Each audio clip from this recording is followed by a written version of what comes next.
Hello Year 5 and welcome to your reading lesson for today. So we're going to do a quick retrieval practice. Now this is going back maybe a good 2-3 weeks. So we'll see how much you can remember. So I've done this lesson the other way around.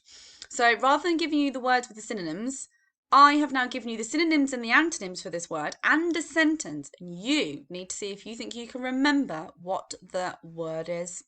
So how on earth did you manage that? She cried. Something. So this is where she's cried in shock, in disbelief, in amazement, where something's been, it's incredible and it's unbelievable. Your challenge is now to pause the video. Can you remember what that missing word is?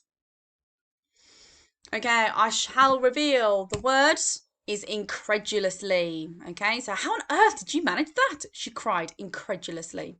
So incredulously is our adverb where we say that someone is in shock or disbelief or amazement at something. So well done if you remembered that, because that was a big word and I was quite mean. I took that from about 3 weeks ago. So today we're going to be looking at summarising a narrative through true and false questions, okay? And we've done this for some of our other tasks before. So we're going to use this because it fits with our chapter for today. So we're going to again look at identifying rich vocabulary. So we're going to look through that today and see where that crops up in our book so that you understand it a bit more.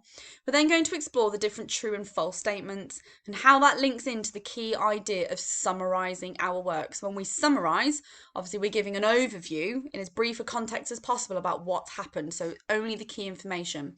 So I'm going to see how well you've understood that by looking at our true and false questions. And then instead of me giving you true and false questions today for you to answer, you're going to have a go at creating your own true and false statements about chapter 8. So this is also going to require you though to understand the story and understand what's happening to then be able to create those questions. Because equally when I create the questions, I need to know the right answers, which means I need to know how to make the questions. So I need to read the book. So the same thing's going to go for you guys. So you're actually going to create the questions for me and I'm then going to see if I can answer your questions when you send them in. So let's have a look at some vocabulary today. So I've actually picked out 3 words for this chapter. Okay, so on page 53, it says, with a scornful grin as he laboriously clambered up. Now we've looked at clambered before. We know that's to climb in a really awkward, messy, disorganised kind of way. So we're going to look at the word laboriously. Now this is an adverb. So this is describing how you do something. So he clambered up laboriously. Okay, so the word is laboriously. So laboriously. So it's 5 syllables.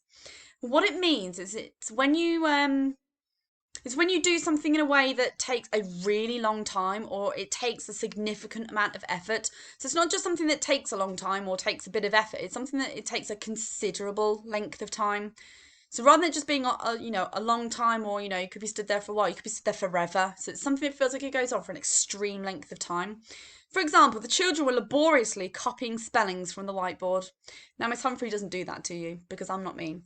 But in Victorian times, they would have sat and looked at the blackboards and they would have written out, I will not lie to my teacher. I will not tell the teacher the dog did my homework. I will do my homework every day. And they'd sit and they'd repeat that 200-300 times. That would be a laborious task. Something would take a considerable length of time. So the synonyms for this word are actually almost just as big as laborious, okay? Because because obviously they're synonyms, they mean the same thing. So we've got the word arduous. So the children were arduously copying the spellings. The children were onerously copying the spellings. The kids were strenuously copying the spellings. So even though we're looking at laboriously, which is a big word, our synonyms are actually also quite big words as well.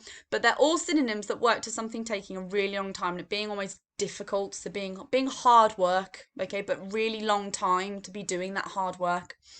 Now, obviously, the opposite of something being hard, being hard work or, something that's going to take you a really long time would be something that's like easy. It's effortless. It's very simple. It's not a difficult challenge to do.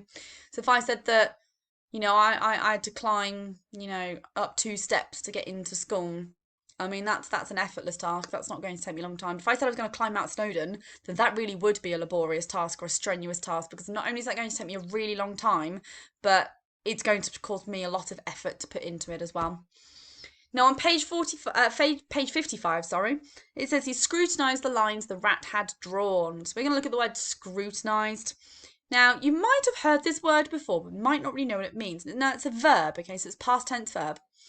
And it's 3 syllables, scrutinised, scrutinised. And when you scrutinise something, it means to look at something or examine it in really good detail. So it's to pay really close attention to something. So if I wrote a really long essay, like I had to do at university, and I say I had an essay that was 15,000 words long, I would have to scrutinise that really, really closely. So that means having to really look at it and read it properly to pick up on any mistakes that I might have. Now, I mean, just looking at the example sentence, this is something Miss Humphrey doesn't always do, because have you watched the English lesson today? I have made yet another spelling mistake, and this is because I just type too fast, and I don't see what my sausage fingers are doing when I'm typing. So, for example, it says Miss Humphrey scrutinised her PowerPoints for spelling mistakes, and I clearly do that all the time, because I never make spelling mistakes. Ever. So to scrutinise something is to pay really close attention to something, so it's to examine something in really close detail. Now, the synonyms and adjectives are a bit tricky for this word. So I could analyse something or check something or inspect something. So you imagine a police officer turns up to a crime scene and you've got the people that come in and have a look for all the DNA and everything like that. They're going to inspect or analyse the crime scene. And obviously they're going to have to pay really close attention because they're looking for clues, aren't they? But then to do the opposite of that would just be to accept it as it is, neglect it, ignore it, not do anything about it, which clearly is what Miss Humphrey did for her English PowerPoint today, because I clearly made the spelling mistake and didn't go back and scrutinise my work. So the opposite to examine something in great detail is just almost not to examine it at all, not to look at it, not to pay any attention, not to look out for any of those kind of mistakes. So the antonyms are a hard one for that one, but to scrutinise something means to check something really, really closely. Now, I have actually found a third word, and I've slightly changed the word so that I can give you a better definition of what it means. So on page 55, it says, dispelling the twilight and painting the grey rock. Now, I'm actually going to take the root word from this one, and we're going to look at the word dispel. Now, when we dispel something, it's a verb, it's something we're doing, but we do it at that point in time, and it's called a present participle. Now, it's 2 syllables, dispel, and it means to make a doubt or a feeling or a belief that you've got about something to disappear. Okay, so to dispel something makes it disappear. Okay, so to get rid of it. So the brightness of the day did nothing to dispel Charlotte's bad mood. So you imagine that Charlotte's in a really, really bad mood and it's beautiful, sunny and glorious with the rainbows outside. That is not enough to get rid. So if I change dispel, that's not enough to get rid of her bad mood. So to dispel something means to get rid, to make something disappear. Now, obviously, that's not going to be a case if you make someone disappear or something disappear. It's one of those abstract nouns. Okay, we know that we looked at abstract nouns yesterday in our English lesson. Abstract nouns is when we describe something you can't physically see or touch, and it's usually a feeling or an emotion. So when we look at the synonyms, it could be to dismiss something, to chase away, or to dissipate. Okay, and that's when we want to get rid of whatever it is, make it disappear. And obviously the antonyms would be the opposite of that. So to rather than make a feeling or a belief disappear, we're going to just accept it as it is, welcome it in, allow it to be a real feeling or a doubt or an emotion that you might have. So to dispel something means to almost get rid. Okay, make something that's physically not there disappear. So imagine that you might be nervous for something and you want to dispel that nervousness. Okay, you try your best to try and get rid of it. You might listen to some music, you might eat something, you might drink some water, you might have a nap that might make you feel better. So it's what you do to try and make something disappear. Okay, so those are the five words. That was a lot of words. 3 words that we're going to crop up in our reading today. Now, same as applies. If you want to pause the video and read it yourself, that's fine. We're going to read the whole of chapter 8 today, so it is 5 pages. Now, you have all got the pages at home, or you can copy them on the screen. Hopefully, you can see them a lot better now that I've been able to scan the book. So hopefully the pages are a lot clearer to you. Okay, so chapter 8, Flying Off Course. When the moon had risen above the city rooftops and a few lone stars were appearing in the sky, Firedrake came out from under the bridge. Sorrel was up on his back in an instant, but Ben didn't find it quite so easy. Sorrel watched with a scornful grin as he laboriously clambered up Firedrake's tail. When he finally reached the dragon's back, he looked as proud as if he had climbed the highest mountain on earth. So that just goes to show how much he struggled doing that, as he's compared it to climbing on a mountain. Sorrel took his backpack, buckled it into her own, and hung them like saddlebags over Firedrake's back. Hang on to the spines of his crest, she told Ben, and lash yourself to them with his strap, or the first gust of wind will blow you off. Ben nodded. Firedrake craned his neck round to look at the 2 of them. Ready? Ready, said Sorrel. Here we go. Fly south. South? Asked Firedrake.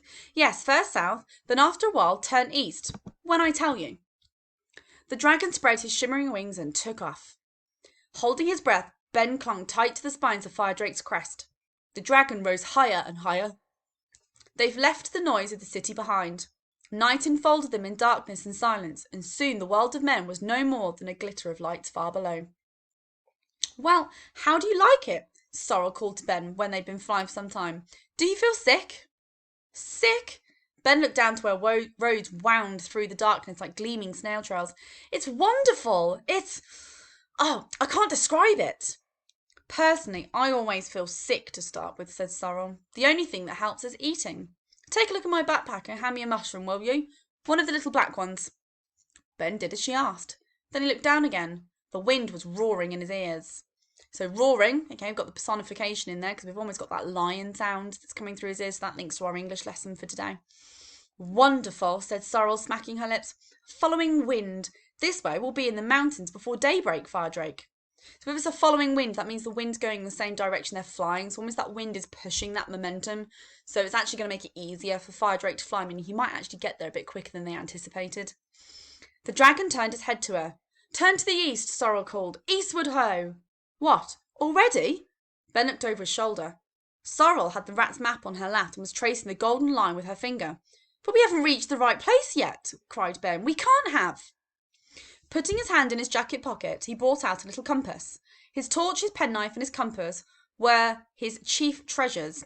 We have to go further south first, Sorrel, he called. It's too soon to change course yet. No, it's not. The brownie patted her stomach happily and leaned back against the spines on Firedrake's crest. Here, see for yourself, clever clogs.